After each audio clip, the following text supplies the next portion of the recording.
11. Cote D. It is a rock shelter 8 meters long and shallow, located on a quartzite cliff facing south. The rock ensemble is distributed irregularly throughout the shelter, in vertical fronts and rocky ledges.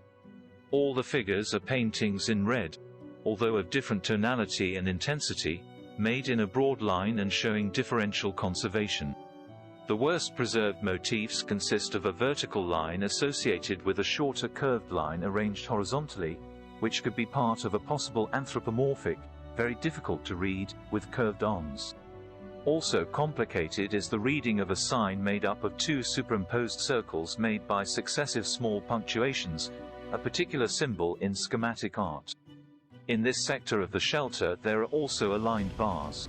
In a different area of the shelter the best preserved motifs are made with thicker and more intense lines, recognizing at least 3 sets of anthropomorphs, made up of 1, 2 or 3 human figures.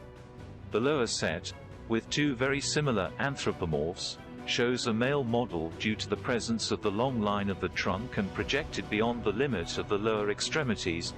In addition to the presence of the lower and upper extremities, the head topped by a curved line, in a poor state of conservation, stands out, which could correspond to a stylistic convention or could represent some culturally distinctive element, headdress, clothing on the head, etc. To his right, and in a higher position, an anthropomorph similar to the previous ones was represented, where the indication of sex is not clear. Finally, higher up there is a set of 3 human figures, 2 of them with their heads represented in a similar way to the previous ones, although in one of them the lower extremities are not appreciated. These figures are accompanied by a simplified anthropomorph, showing only part of the trunk and what appear to be the upper extremities.